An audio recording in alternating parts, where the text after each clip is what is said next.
कोई बड़ा नाही छोट, कोई बड़ा नाही छोट नाही बात हूँ मखोट, कोई बड़ा नाही छोट कोई बात को।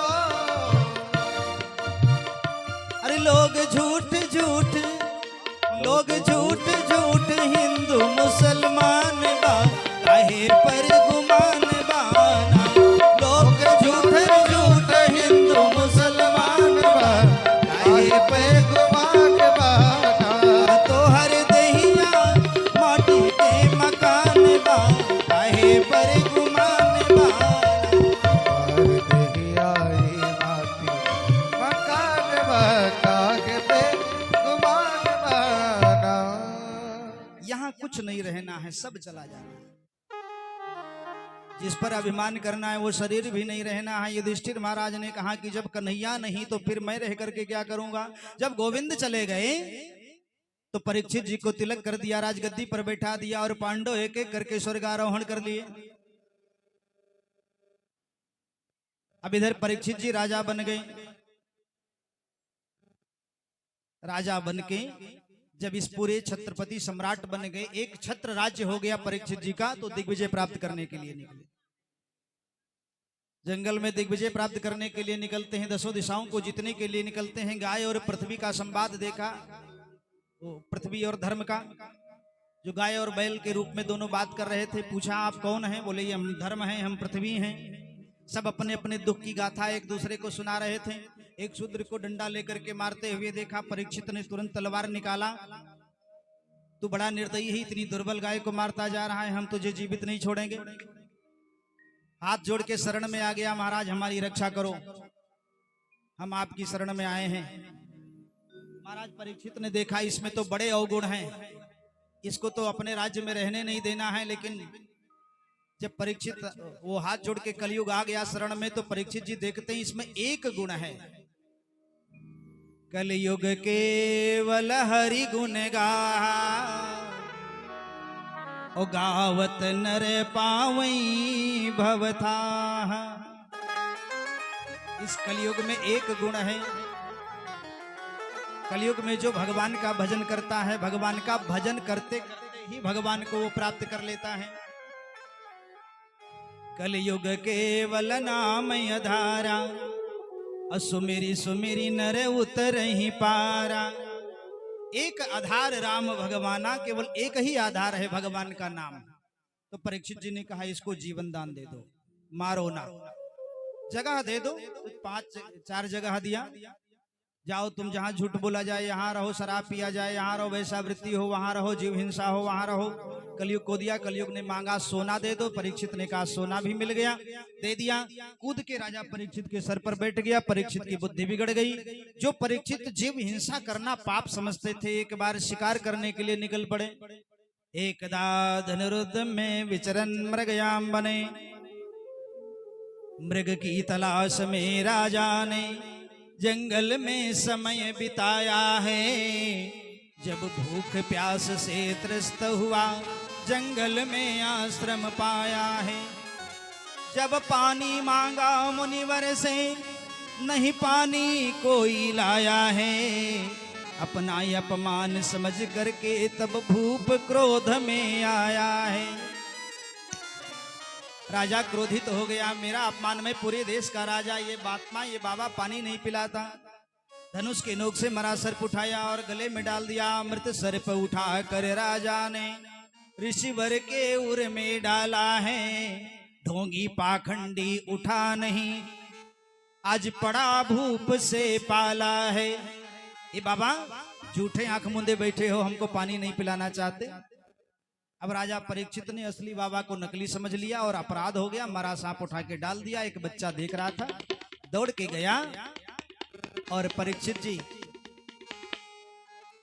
दौड़ के जाता है और महात्मा के बेटे से, श्रृंगी ऋषि से जाकर के बता दिया तेरे पिता के गले में किसी ने मरा सांप डाला।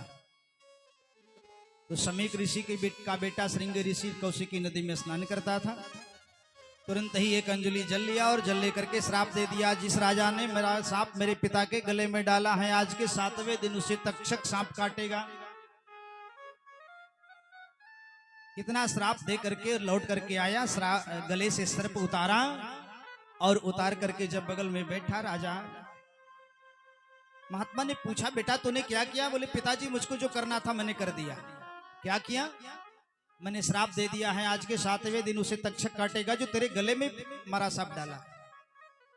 तब समीक ऋषि ने कहा तूने तो बड़ा गड़बड़ कर दिया, इस दुनिया का एक ही राजा था, उसको तूने भी काल के गाल में ढकेल दिया।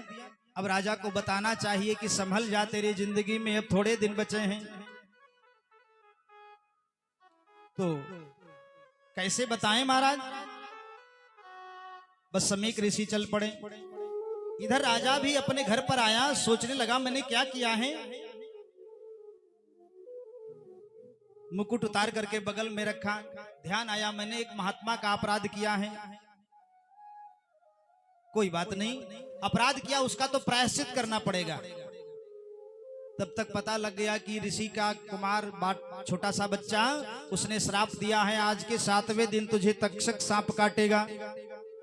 अब तो बड़ा दुख हुआ, अब तो जिंदगी में केवल 7 दिन बचे हैं, 7 दिन में भगवान कैसे मिलेंगे? ये अनशन व्रत लेकर के बड़ा दुख लेकर के बैठ गया एक नदी की तरफ। सुखदेव जी का आगमन हो गया। सुखदेव जी ने कहा बेटा क्या बात है, क्यों इतने दुखी हो, क्यों सर लटकाए हो? तो उसने कहा महाराज जल्दी मरने वाले को क्या करना चाहिए? सुखदेव जी ने कहा बस 3 काम करना चाहिए दुनिया में और सब काम बंद कर देना चाहिए। कहा क्या? कहा श्रोतव्य कीर्तितव्य स्मर्तव्य शिक्षिता भयम। भगवान को प्राप्त करना है, नारायण को प्राप्त करना है तो भगवान की कथा सुनो, भगवान का कीर्तन करो और भगवान का स्मरण करो, और वो श्वास खाली न जाए, क्योंकि जो श्वास खाली जाएगी वापस आवे कि ना आवे इसकी कोई गारंटी नहीं है। इसलिए हर श्वास में कृष्ण का भजन करो, शंकर का भजन करो,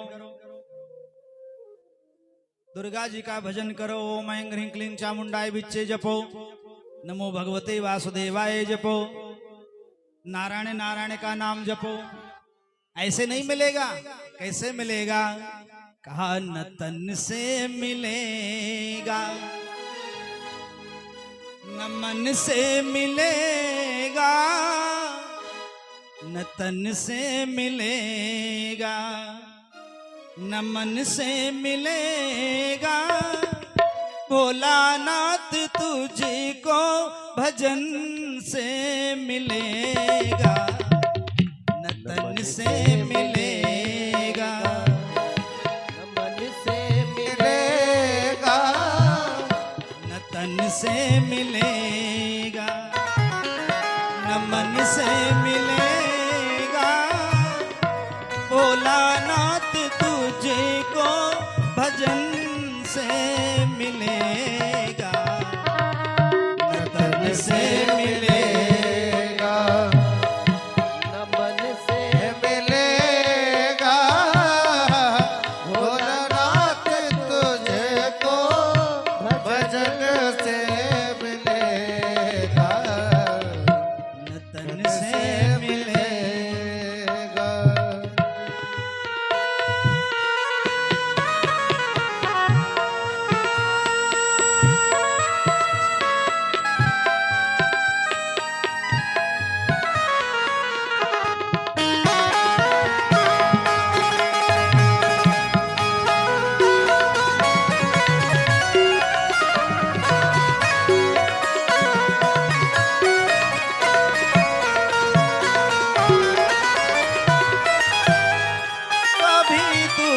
आए तो ये आंसू संभालो, कभी दुख आए ये आंसू संभालो, और कैसा भी हो शिव के चरणों में डालो, कैसा भी हो शिव के चरणों में डालो, रुदन से मिलेगा न जतन से मिलेगा, रुदन से मिलेगा, न जतन से मिलेगा, भोलानाथ तुझको भजन से मिलेगा, तन से मिलेगा,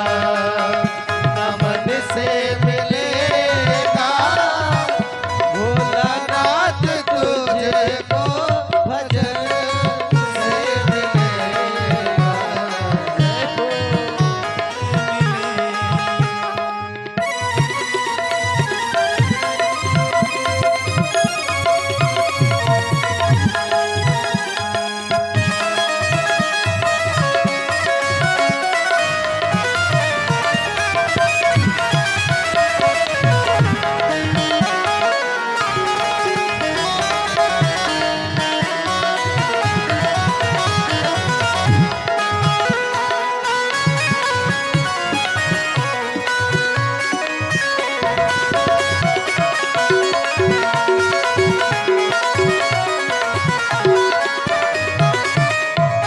करो बंद आँखें जगत को निहारो, करो बंद आँखें जगत को निहारो, अंतःकरण से अपने नाथ को पुकारो, अंतःकरण से अपने नाथ को पुकारो।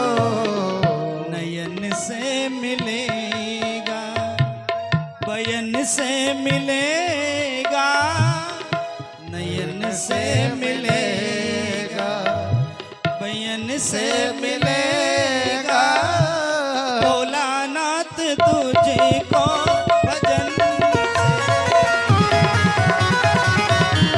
तन से मिलेगा, तन से मिलेगा, भोलानाथ तुझको भजन से मिलेगा। तन से मिले।